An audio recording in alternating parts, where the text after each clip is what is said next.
घर भितर लहड़ी भांगुची वर्षा पानी लगाण वर्षारे आठगड़ विज्ञापित अंचल परिषद 9 नंबर वार्ड वीरकिशोरपुर रे घर भितर आंठुए उच्चर पानी घरे चुली जलुनी ना शुणुछि प्रशासन ना मिलुछि सहायता बारंबार अभियोग परे मध्य फल शून्य।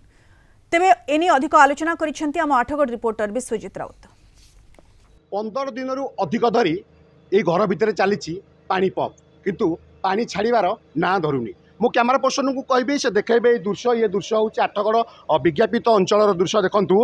1 2 3 4 चारोटी पंप बर्तमान चली पानी निष्कासन रे किंतु पानी कमिबार ना धरुनी। लोक एठी रोषई करि पारु नांती, घरु बाहरी पारु नांती। जो भली अवस्था रही देखिले दुख ही लगुच। ये सीधासलख दृश्य देखुं कि देखु घर भितर पानी एवं परिवार लोक केमिति अच्छा देखु। सीधासलख कथा परिवार लोकों सहित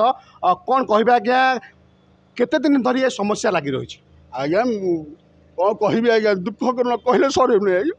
जीवन जाक आज्ञा जहाँ संचय अर्थ मोर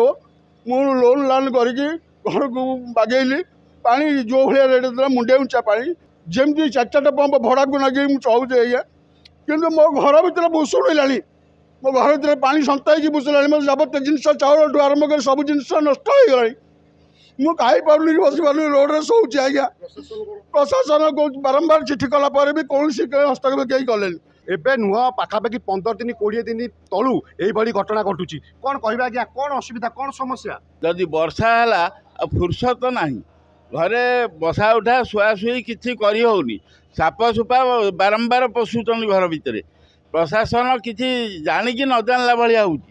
कौन करवा आज्ञा एमतिया अवस्था केमती चलो केमती घर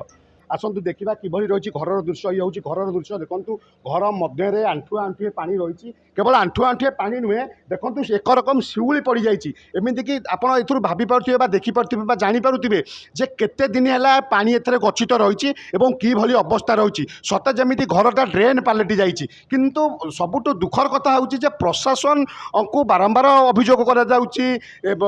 बारंबार चिठी किभली भाव में जो परिवार रही जो एनएसी अंचल जो परिवार अच्छे से किभली सुविधा पाइपर जो कष्टदायक जो अनुभव कर जो पानी बाहर जो पानी जो बाहरी पार कि समाधान करा कौन से समाधान हो पारुनी जहाँ एक दुखर कथा माँ कौन कह रोषे पोषे हो खिया पिया ना कि किसी गोटे सुविधा भी दौना मसे है उपास भोके ओलिए खाइले ओलिए उपास एमती रहीचु जंतु जुंता भी पशुंट भयभीत होगी रोड को धाऊँ सदा बेले यही समस्या उपजी थाए किंतु समस्यार स्थायी समाधान कहीं पारुनी बा आठगड़ जो रही विज्ञापित अंचल परिषदर जो रही सदस्य बा जी अच्छा बर्तमान मुख्य कहीं प्रति ध्यान देना कहीं स्थायी समाधान करना नहीं उठुची प्रश्न।